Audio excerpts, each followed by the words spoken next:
Même la Gita, le Coran et même la Bible, toutes les approches religieuses s'accordent sur une chose fondamentale. Pouvez-vous avoir la paix intérieure tant que votre cœur et votre esprit ne sont pas en harmonie? Ils doivent être en harmonie l'un avec l'autre.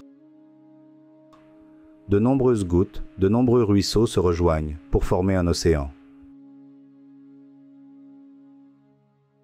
Souvent, au niveau individuel, on s'interroge. Comment vais-je apporter cet océan de paix dans le monde, dans cet univers? Nous parlons tous de paix mondiale et de paix universelle.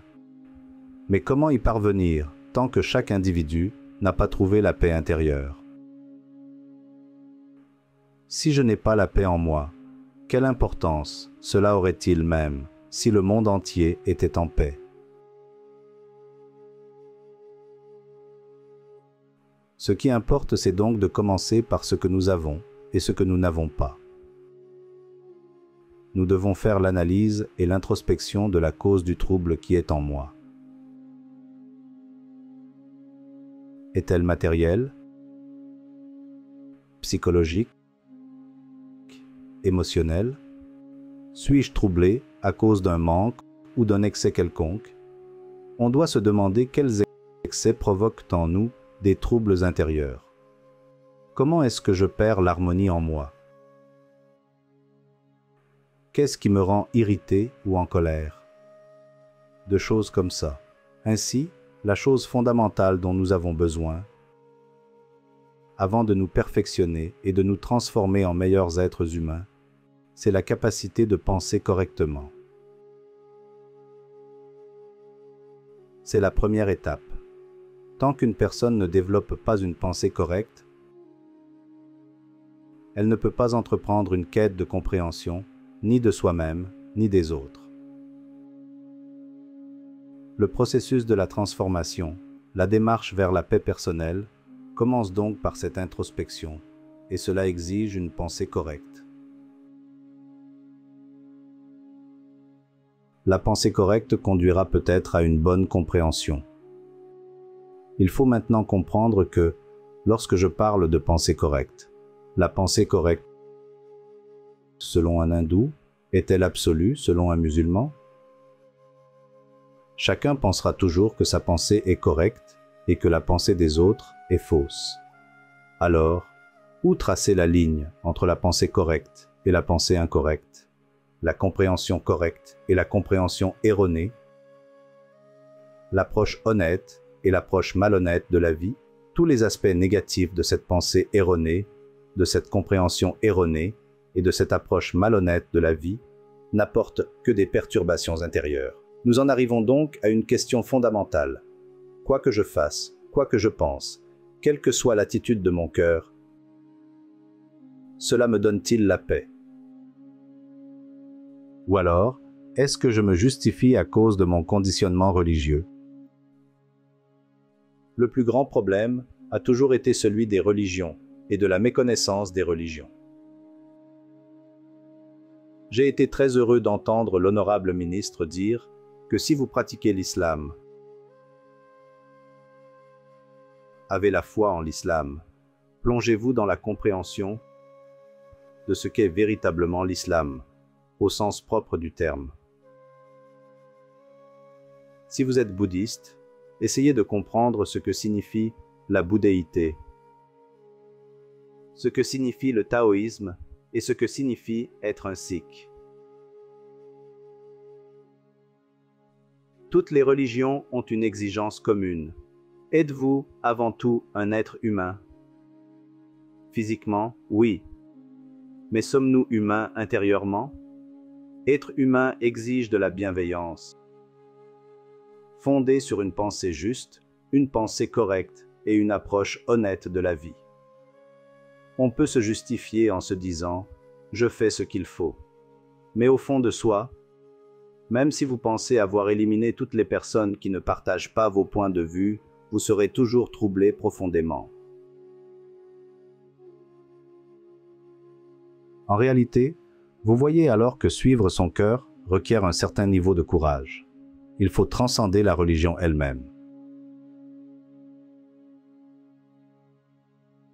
Mais comment transcender la religion quand on est devenu esclave d'une mauvaise compréhension, d'une pensée erronée et d'une approche biaisée de la religion?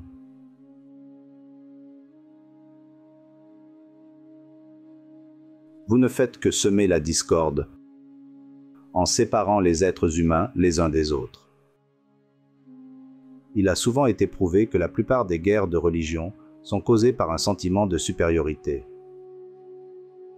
Certaines religions pensent qu'elles sont bien supérieures aux autres. Dans ce cas, vous n'avez pas du tout compris votre propre religion.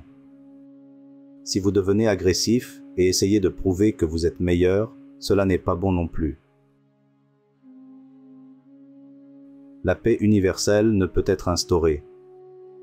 On ne peut même pas y penser, et ni même l'envisager, tant que vous n'avez pas un cœur rempli de compassion et de bienveillance, non seulement envers vous-même, mais envers tous les êtres.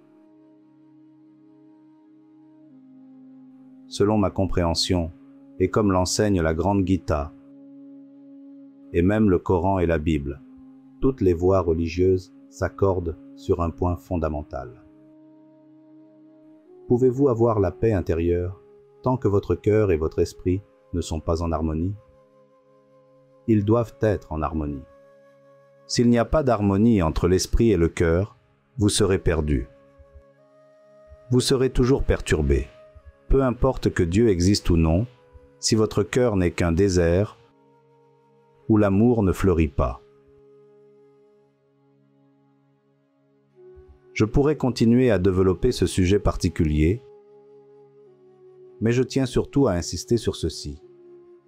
Comment parvenir à cette harmonie en soi? Comment développer cette façon correcte de penser? Comment pourrais-je mieux comprendre une situation? C'est très simple. Adoptez une pratique qui peut vous aider à être bien centré intérieurement.